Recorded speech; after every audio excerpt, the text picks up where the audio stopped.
بسم اللہ الرحمن الرحیم۔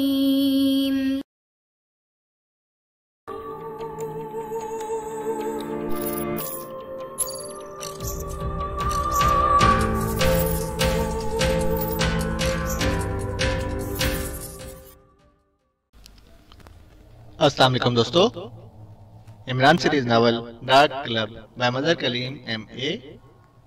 اگر آپ نے ابھی تک ہمارے چینل جاسوسی دنیا کو سبسکرائب نہیں کیا تو سبسکرائب کریں اور بیل آئیکن پر کلک کیجئے۔ سمکا نے شرمندہ اور معذرت بھرے لہجے میں جواب دیتے ہوئے کہا، میں نے نہ صرف پلان بنایا ہے بلکہ اس پر عمل درآمد بھی شروع کر دیا ہے۔ سیکریٹری داخلہ بالم کپور کی مطابقت باٹن سے ہے۔ باٹن بھی اسی سلسلے میں کام کر رہا ہے۔ اس نے بالم کپور کی گفتگو کا ٹیپ حاصل کیا ہے اور وہ اس کے میک اپ میں اس کے انداز میں گفتگو اور الفاظ کی لہجے کی پریکٹس کر رہا ہے۔ ایسا اس لیے ضروری ہے کہ کرنل فریدی بے حد محتاط آدمی ہے اور اب نمبر 11 کے لہجے سے مار کھانے کے بعد وہ لازماً بے حد محتاط ہو گیا ہوگا اور آسانی سے جال میں نہیں آئے گا۔ لیکن اس کے ساتھ ہی ہم نے ایک اور پلان بنایا ہے۔ بالم کپور نے تھوڑے عرصہ پہلے شادی کی ہے۔ اس کی بیوی جوان ہے۔ شہری نے اس کی بیوی کی جگہ لینی ہے۔ کال شہری کی طرف سے کی جائے گی تاکہ کرنل فریدی اگر چیک کرنا چاہے تو لازماً وہ بالم کپور سے بات کرے گا اور بالم کپور کی جگہ باٹن اسے مطمئن کر دے گا۔ اس طرح کرنل فریدی یقیناً مطمئن ہو کر ہمارے جال میں پھنس جائے گا۔ چیف باس نے مزید تفصیل بتاتے ہوئے کہا، ویری گڈ باس، ویری گڈ۔ آپ کے ذہن کا جواب نہیں، اس قدر مکمل پلاننگ کرنا آپ ہی کا کام ہے، سام نے بے اختیار ہو کر کہا اور چیف باس کے لبوں پر مسکراہٹ پھیل گئی۔ میرا کام کب شروع ہوگا؟ شہری نے پوچھا۔ ابھی چند روز ہم خاموش رہیں گے، کوئی کارروائی نہ ہوگی۔ جب باٹن کی طرف سے پورا اطمینان ہو جائے گا تو پھر بالم کپور کو اغوا کرنا ہوگا اور اسے گولی مار کر لاش کو یہاں ہیڈ کوارٹر میں دبا دیا جائے گا۔ باٹن اس کی جگہ لے لے گا۔ پھر باٹن بالم کپور کے روپ میں اپنی بیوی کو ساتھ لے کر یہاں ہیڈ کوارٹر اپنے ایک دوست سے ملنے آئے گا۔ اس کی بیوی کو یہاں روک لیا جائے گا۔ باٹن اکیلا واپس چلا جائے گا۔ بالم کپور کی بیوی کو 2 روز یہاں رکھا جائے گا۔ شہری اس کے میک اپ، گفتگو اور لہجے کی پریکٹس کرے گی۔ جب ہم شہری کی طرف سے مطمئن ہو جائیں گے تو شہری کو باٹن کی کوٹھی بھیج دیا جائے گا اور پھر وہاں جاتے ہی شہری کرنل فریدی کو فون کر کے کوٹھی بلا لے گی۔ بہانہ کوئی بھی سوچ لیا جائے گا۔ کرنل فریدی جیسے ہی وہاں پہنچے گا، باٹن اور شہری اچانک اس پر فائرنگ کر کے اسے ہلاک کر دیں گے اور خود باہر آ جائیں گے۔ بس یہ ہے ہماری پلاننگ، چیف باس نے کہا اور سب نے اس بات میں سر ہلا دیا۔ اسی لمحے جیکفی اندر داخل ہوا۔ لاشیں ٹھکانے پر پہنچ گئی باس؟ چیف باس نے اسے دیکھتے ہوئے پوچھا۔ یس باس، سب کا موقع ہو گیا ہے، جیکفی نے جواب دیا اور باس نے اطمینان بھرے انداز میں سر ہلا دیا۔ قاسم عطر میں ڈوبا ہوا اپنے بحری جہاز نما کار میں بیٹھا ہوٹل سلور مون کی طرف اڑا جا رہا تھا۔ اس کی نظریں تو ونڈ اسکرین پر جمی ہوئی تھیں لیکن دماغ سلور مون کی نئی رقاصہ میڈم باوری میں اٹکا ہوا تھا۔ جب سے میڈم باوری نے ہوٹل سلور مون میں رقص کے شو پیش کرنے شروع کیے تھے، قاسم بڑی باقاعدگی سے روزانہ یہ شو دیکھنے جاتا تھا۔ اسے میڈم باوری یکلخت پسند آ گئی تھی۔ اس قدر پسند کے بس قاسم کا جی چاہتا کہ وہ میڈم باوری کو لے کر تنہا جزیرے میں چلا جائے اور پھر لیلا مجنو، شیری فرہاد، سسی پنو کے قصوں کی طرح باوری قاسم کے قصے میں بھی مشہور ہو جائے۔ وہ روزانہ یہ فیصلہ کر کے جاتا تھا کہ آج میڈم باوری کے سامنے اپنی داستان عشق بیان کرے گا۔ اسے یقین تھا کہ میڈم باوری بھی اس پر عاشق ہو چکی ہے کیونکہ اس نے دیکھا تھا کہ میڈم باوری رقص کرتے وقت بس اسے ہی دیکھتی رہتی ہے، لیکن روزانہ ہی وہ رقص دیکھ کر منہ لٹکائے واپس چلا آتا تھا کیونکہ میڈم باوری رقص کے بعد اس کے پاس داستان عشق سننے کے لیے آنے کی بجائے پردے کے پیچھے غائب ہو جاتی تھی۔ قاسم آخر مرد تھا، وہ اب اتنا گیا گزرا بھی نہ تھا کہ عورتوں کے پیچھے بھاگتا۔ جب سے اس کے مینیجر نے بتایا تھا کہ دنیا میں نر ہمیشہ مادہ سے خوبصورت ہوتا ہے، قاسم کو یہ یقین ہو گیا تھا کہ وہ بہرحال دنیا کا سب سے خوبصورت مرد ہے اور میڈم باوری کو جو لازماً اس سے کم خوبصورت ہے اس کے پاس خود چل کر آنا چاہیے۔ لیکن میڈم باوری ایک دن بھی اس کے پاس نہ آئی تھی، اس لیے قاسم نے آج فیصلہ کر لیا تھا کہ وہ میڈم باوری کو رقص کے بعد جانے ہی نہ دے گا۔ وہ اسے اپنے پاس بلا لے گا اور اسے یقین تھا کہ باوری اس کی آواز سن کر دیوانہ وار بھاگتی ہوئی آئے گی اور اسے قدموں میں سر رکھ کر کہے گی، میرے قاسم، मुझे अपने कदमों में मर जाने दो। हश, ये कैसे हो सकता है? साली मर आ गई तो पुलिस कत्ल का पर्चा कर देगी। नहीं, मैं इसे मरने नहीं दूंगा। बड़े से बड़े अस्पताल में इसका इलाज कराऊंगा।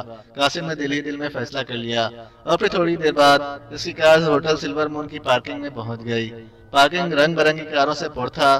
कासिम ने बड़ी मुश्किल से अपनी जहाज नुमा कार के लिए जगह ढूंढी। सारे टेडी मेडी कारें लेकर आ जाते हैं। साबुनदानियां, इन्हें तो गुसल खाने में रखना चाहिए। ख्वाह मखा जगह रोक लेते हैं। साबुनदानी आशिक। कासिम ने नीचे उतरकर पार्किंग में मौजूद कारों को हकारत आमेज नजरों से देखते हुए बड़बड़ाकर कहा और फिर तेज तेज कदम उठाता मेन गेट की तरफ बढ़ गया। इसकी सीट चूंकि स्टेज के साथ ही मुस्तकिल तौर पर रिजर्व थी, इसलिए उसे अपनी सीट के मुतालिक कोई फिक्र ना थी। गेट पर खड़े दरबान ने कासिम को देखते ही रुके रुके बल झुककर सलाम किया और कासिम ठिठक कर रुक गया।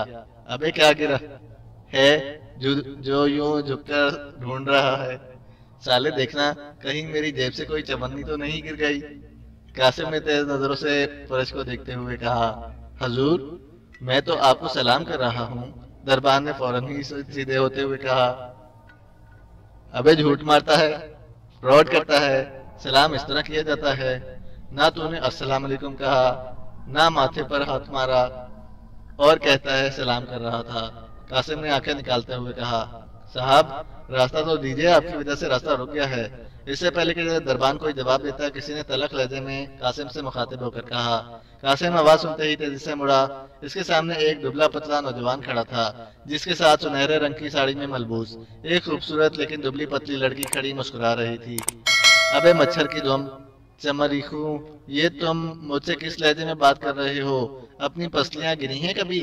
साला फूंक मारूंगा, नुक्ता बनकर फर्श से चिपक जाओगे। कासिम ने उसे से धारते हुए कहा, मुंह संभाल कर बात कीजिए, आप में तमीज है बात करने की? मैं पुलिस कमिश्नर हूँ। नौजवान ने गुस्से से फुंकारते हुए कहा। इसकी धार सुनकर और रास्ता रुक जाने की वजह से अंदर से सुपरवाइजर तेजी से बाहर आ गया। ओ जनाब कासिम साहब, आप? अरे आप यहाँ दरवाजे पर खड़े हैं, कमाल है।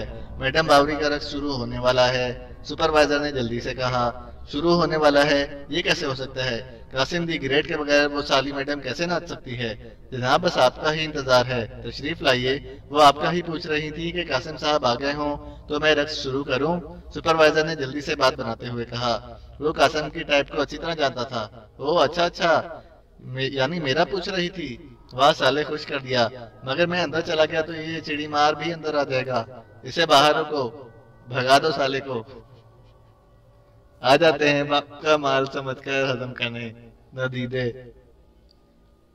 कासिम की ज़हनी रूह एक बार फिर नौजवान की तरफ पलट गई, जो अब बुरे बुरे मुंह बना रहा था। बकवास मत करो अहमद मोटे, हटो रास्ते से। नौजवान अब हत्थे से ही उखड़ गया था। इसका चेहरा गुस्से से सुर्ख हो गया था। तो तुम मुझे अहमद कह रहे हो, चिड़ी मार की औलाद? मैं तुम्हारी 7 नस्लों को खरीदकर जमीन में दफन कर दूं। बुलाओ होटल के मैनेजर को, अभी बुलाओ। कासिम इतने जोर से धाड़ा कि बरामदा तो क्या, अंदर हॉल भी गूंज उठा। और शायद मैनेजर जो हॉल के राउंड पर था, कासिम की धाड़ सुनकर खुद ही दौड़ता हुआ गेट पर आ गया। क्या बात है, कैसा शोर है?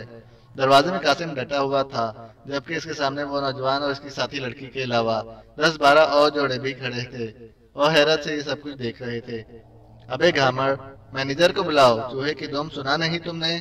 मैं मैनेजर हूँ, मैं हूँ मैनेजर। फरमाइए। लेकिन ये आपने रास्ता क्यों बंद कर रखा है? अब ये रास्ता बंद रहेगा, समझे? तुम हो मैनेजर? कौन है मालिक इस होटल का? किस सीढ़ी मारने ये होटल बनाया है? बोलो। जनाब सर दाऊद होटल के मालिक हैं, लेकिन आप रास्ता तो छोड़ें, मौजूद ग्राहकों को अंदर आने दें। अबे ये तमरीखू, तुझे मौजूद नजर आ रहा है? घामड़, बोल कितने दूर होटल के? बोल जल्दी बोल। इसी लम्हे सुपरवाइजर ने मैनेजर के कान में सरगोशी की तो मैनेजर चौंक पड़ा। ओह कासिम साहब, अरे कमाल है, आप यहाँ खड़े हैं। जनाब अंदर तशरीफ लाइए। आपके इस्तकबाल के लिए हमने होटल को आज बेहतरीन अंदाज में सजाया है। आज तो हमने आपसे इनाम लेना है। आइए। मैनेजर ने यकलख्त इंतहाई खुशदिली से कहा और कासिम का हाथ पकड़कर अंदर की तरफ खींचने लगा। मेरे इस्तकबाल के लिए? वाह, तुम तो वाकई अच्छे मैनेजर हो। कासिम ने इधर उधर देखते हुए कहा। वो अंदर है जनाब, अंदर। यहाँ दरवाजे में तो दरबान खड़े होते हैं। आप जैसे मौजूद तो अंदर आते हैं। ओ दरबान, अरे हाँ, मगर तुमने मुझे पहले क्यों नहीं बताया? अरे हाँ वाकई, कासिम ने कहा और फिर यूं तेजी से हॉल में दाखिल हो गया जैसे एक लम्हा और गेट में रुका तो इसे मैनेजर दरबानों वाली यूनिफॉर्म पहना देगा। वाकई जिस्म की तरह अकल भी मोटी है इसकी। कासिम को पीछे से आवाज सुनाई दी और कासिम एक बार फिर झटके से मुड़ा, लेकिन इसी लम्हे मैडम बावरी के रक्स का आगाज का ऐलान होना शुरू हो गया और कासिम सब कुछ भूलकर जल्दी से स्टेज के बिल्कुल सामने अपनी कुर्सी की तरफ बढ़ गया। इसकी कुर्सी पर बैठते ही हॉल की बड़ी बत्तियां बुझ गईं और दूसरे लम्हे छन की आवाज से मैडम बावरी स्टेज पर पहुंच गई। आज इसने पहले से ज्यादा नुमाया लिबास पहन रखा था और कासिम की आंखें तो जैसे नगीने बनकर रह गईं। इसका दिल ख्वामखा तेज धड़कने लगा।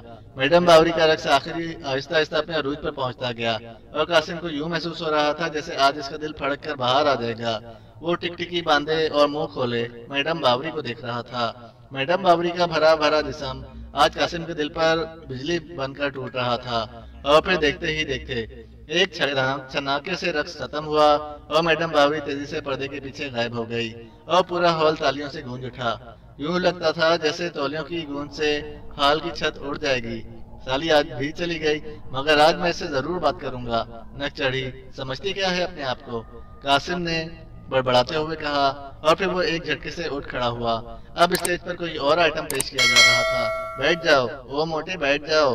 कासिम के खड़े हुए होते ही पीछे से शोर उठा और कासिम भिनाकर मुड़ा, लेकिन अंधेरे में उसे किसी की शक्ल वाज़ेह तौर पर नजर ना आ रही थी और वो पैर पटकता हुआ काउंटर की तरफ बढ़ गया।